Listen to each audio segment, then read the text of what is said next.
cannon that changed the course of thousands of years of history. In the mid-15th century, there existed a city that had been considered unconquerable for centuries. This city was Constantinople, modern-day Istanbul, the capital of the Byzantine Empire, which had served for nearly 1,000 years as a political, military, commercial, and cultural bridge between Europe and Asia.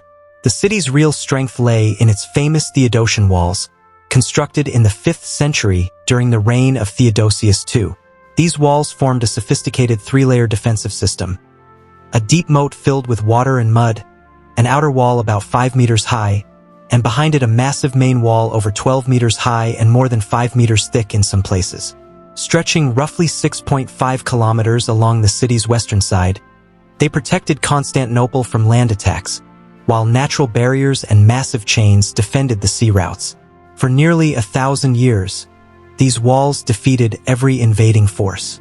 Armies of the early Islamic caliphates failed to capture the city during the sieges of 674 to 678 and 717 to 718.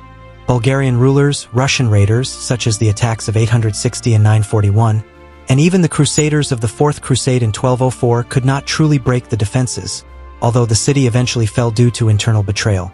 For this reason, Constantinople was widely regarded as the most secure city of the medieval world. However, by 1453 circumstances had changed dramatically. The Ottoman Empire was expanding rapidly, and its young ruler Mehmed II, only 21 years old, had decided to conquer the city and end the Byzantine Empire. At this time, the Byzantine state had shrunk drastically. Its territory was limited mainly to Constantinople and a few nearby areas. The city's population had fallen to about 40,000 to 50,000, and its treasury was nearly empty. In contrast, the Ottoman army was far stronger in manpower and resources, numbering roughly 80,000 to 100,000 soldiers. Some estimates suggest up to 200,000, including support personnel. A key figure then emerged: a Hungarian engineer named Orban, also called Urban. In 1452, he first offered his services to the Byzantine court, claiming he could build a massive cannon capable of destroying the city's walls. But the Byzantines lacked the money to fund such a project. Consequently, Orban turned to Sultan Mehmed II, who provided generous resources.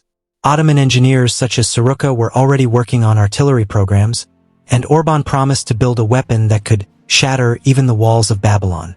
The result was a gigantic cannon known as the Basilica Cannon, also called the Great Bombard. The weapon was about 8.2 meters, 27 feet, long, with a muzzle diameter of roughly 76 centimeters, 30 inches. It fired enormous stone balls weighing around 544 kilograms, 1,200 pounds.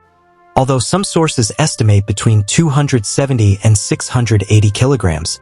The cannon was cast from large quantities of molten bronze in Edirne, then Adrianople. Transporting it to the battlefield required a massive operation, about 60 to 90 oxen and 200 to 400 soldiers. Roads were reinforced, bridges strengthened, and the cannon was tested in January 1453. Its thunder reportedly heard from 10 miles away.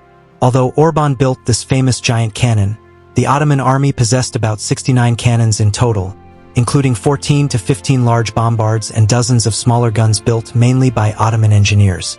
On siege of Constantinople beginning April 6, 1453, the Ottoman army surrounded the city. The defense was led by the Byzantine Emperor Constantine XI Palaiologos, who commanded only about 7,000 to 8,000 soldiers, including Venetian and Genoese mercenaries such as Giovanni Giustiniani. Ottoman artillery was positioned at strategic points facing the walls, especially near the St. Romanus Gate. When the Basilica cannon fired its first shot, the sound echoed for miles and the ground shook. However, due to the size of the weapon, it required nearly 3 hours to reload and cool after each shot, allowing only about 7 to 8 shots per day. Even so, the enormous stone balls gradually cracked the once impenetrable walls. Meanwhile, Sultan Mehmed II employed innovative military tactics. On April 22nd, he famously transported Ottoman ships over land into the Golden Horn, bypassing the defensive chain that protected the harbor. This maneuver threatened the city from the north and weakened its defenses further. The Ottomans also used siege towers and tunnels, though many were countered by the defenders. After 53 days of relentless siege, the decisive assault came on May 29, 1453. Ottoman troops finally breached the damaged walls near St. Romanus Gate and poured into the city. Emperor Constantine XI died fighting during the final defense. With his death, the Byzantine Empire, nearly 1,000 years old, came to an end. The fall of Constantinople was far more than the capture of a city. It marked a turning point in world history. The Ottomans emerged as a dominant power across Europe and Asia. Many Greek scholars fled to Western Europe carrying ancient manuscripts and knowledge, helping fuel the intellectual movement known as the Renaissance.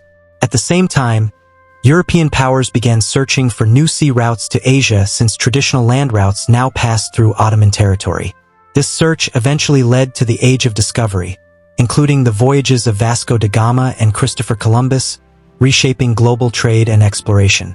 Thus, the Great Cannon was not merely a weapon, it symbolized a technological revolution.